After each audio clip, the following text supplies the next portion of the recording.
Hello, welcome to the English class. और हमेशा की तरह ये क्लास स्टार्ट होगा एक एक्टिविटी से। एक्टिविटी मज़ा आता है करने में और सीखने को भी बहुत कुछ मिलता है। तो कौन सी एक्टिविटी है आज की? Just guess. जब तक करेंगे नहीं गेस कैसे होगा?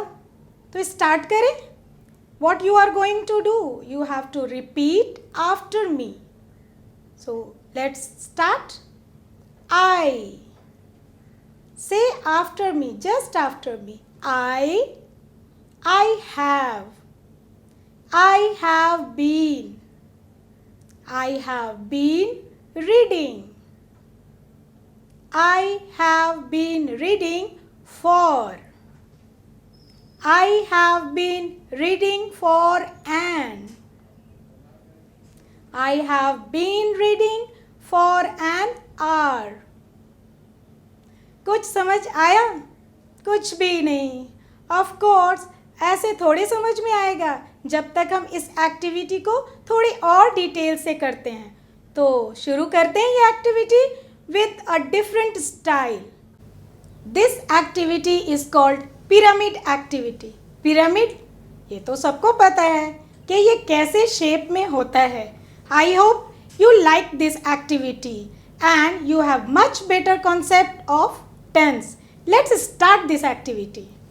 And what you are going to do? You have to repeat after me. I have. I have. I have been. I have been. I have been reading. I have been reading. I have been reading since. I have been reading since. I have been reading since morning. I have been reading since morning. अब तो समझ में आ गया। मैं बात कर रही हूँ I have been reading since morning। ये सेंटेंस जो आता है प्रेजेंट परफेक्ट कंटिन्यूअस में। So today we will learn present perfect continuous. ये एक टेंस है लेकिन इसका एक और नाम भी है और वो कौन सा नाम है? Present perfect progressive.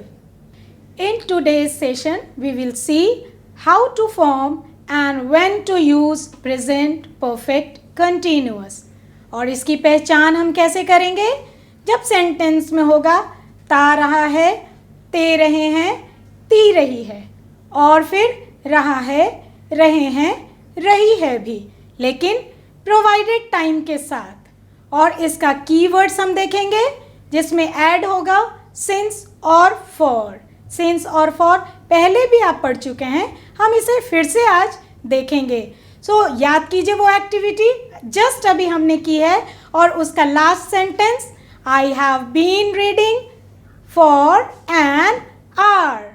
तो इसको अभी हिंदी में ट्रांसलेट कर सकते हैं हम लोग कि हम, और इसे हम हिंदी में ट्रांसलेट करते हैं I have been reading for an our.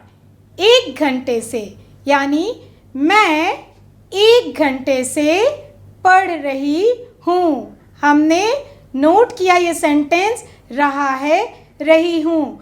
सो यहाँ पे टाइम की बात हो रही है यानी सिंस की बात हो रही है या फिर फॉर की बात हो रही है यानी पॉइंट ऑफ टाइम, और पीरियड ऑफ टाइम यानी जहाँ पे ड्यूरेशन पता होता है कितने घंटे से। सो उस एक्टिविटी में हमने देखा फॉर एन आवर यानी 1 घंटे से पढ़ रही हूँ, से रही हूँ। ये है आपका ड्यूरेशन ऑफ टाइम जो हम देखेंगे प्रेजेंट परफेक्ट कंटिन्यूअस में। Objectives of the lesson. Learners will be able to use present perfect continuous in context. Learners will be able to compare present continuous and present perfect continuous.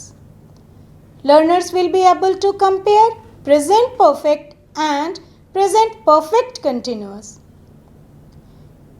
They will write and speak sentences appropriately. Learners will be able to discover tense form. Now they are able to summarize present tense. हम पढ़ रहे हैं time and tense, और ये कितने तरह का होता है? प्रेजेंट टेंस, पास्ट टेंस और फ्यूचर टेंस, यानी ये 3 तरह के होते हैं। हमने इसमें क्या क्या पढ़ लिया है? पहले क्लास में हमने पढ़ा प्रेजेंट इंडेफिनिट और सिंपल प्रेजेंट, फिर हमने पढ़ा प्रेजेंट कंटिन्यूअस और प्रेजेंट प्रोग्रेसिव और प्रेजेंट इम्परफेक्ट। हमारा नेक्स्ट क्लास था present perfect. And last but not the least, आज हम लोग टेंस के लास्ट पार्ट को पढ़ेंगे जो है प्रेजेंट परफेक्ट कंटिन्यूअस, और इसका दूसरा नाम प्रेजेंट परफेक्ट प्रोग्रेसिव। हम बात कर रहे हैं प्रोवाइडेड टाइम की, जहां हमें समय की बात करनी है। बात कर रहे हैं सिंस की और फॉर की। सो हम फ्लैशबैक में चलते हैं और देखते हैं कि हमने प्रेजेंट परफेक्ट में क्या पढ़ा था। क्या हमने नहीं पढ़ा था सिंस और फॉर का use? We have learned the use of since and for in a different way. So just get back to that lesson and see what was the chart. I have already provided you the chart. Just look at this chart again and see what is the use of for and since. Use of for, वहाँ पे हमने बात की थी duration की और period की। हमने बात की थी इनडेफिनिट एक्टिविटीज़ की, यानी जो चीज़ निश्चित बिल्कुल भी नहीं थी।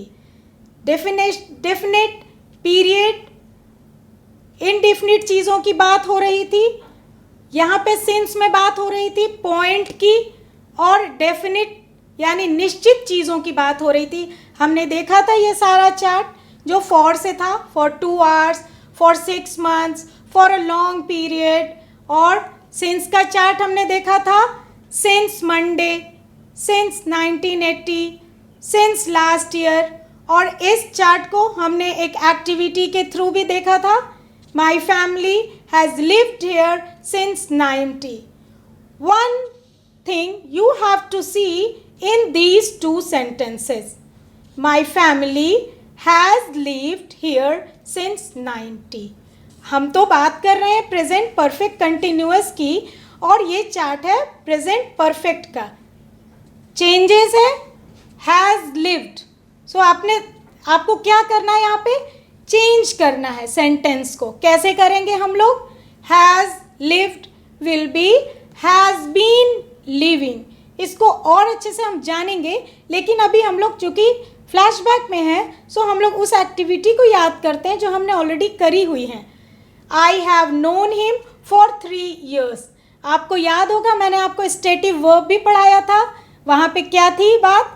इमोशंस, फीलिंग्स, इस तरह की कोई बात, परसेप्शंस, इस तरह की जितनी भी बातें हैं उसमें ing नहीं लगाते हैं। सो अगर यहाँ पे मैं कहूँ I have known him for 3 years, तो क्या इसे हम चेंज कर सकते हैं? I have been knowing him for 3 years। Look at these 2 sentences again. हमने पहले सेंटेंस को क्या करा है? My family has been living here since 90, यानी ये चेंजेस पॉसिबल है। यहाँ पे हमने सेकंड में I have known him for 3 years को क्या हम ये चेंज कर सकते हैं? I have been knowing him for 3 years। No. बच्चों इस बात का बिल्कुल ध्यान रखना है कि स्टेटिव वर्ब जिसमें ये नो वर्ड भी आता है, जिसको हम फील करते हैं, परसेप्ट करते हैं, इसमें ing बिल्कुल नहीं लगाते हैं। यानी फर्स्ट वर्ड आपका चेंजेबल है, चेंज हो सकता है, यानी present perfect change into present perfect continuous, लेकिन सेकेंड वर्ड कभी भी चेंज नहीं होगा। सो ये सेंटेंस अपने पहले ही फॉर्म में रहेगा, यानी प्रेजेंट परफेक्ट में। सो एक बार फिर से इसको ध्यान से देखिएगा। My family has lived here since 90 will be changed my family has been living here since 90। Second one, I have known him for 3 years will be will not be changed. I have been knowing him for 3 years, यानी it remains same, ये ऐसे ही रह जाएगा। कुछ समझ आया नहीं, थोड़ा कन्फ्यूज़न है, इस कन्फ्यूज़न को हम अलग तरीके से डील करते हैं और देखते हैं, मे बी आपको ये तरीका ज़्यादा अच्छा लगे और आपका कंसेप्ट ज़्यादा क्लियर हो प्रेजेंट परफेक्ट कंटिन्यूअस को लेके।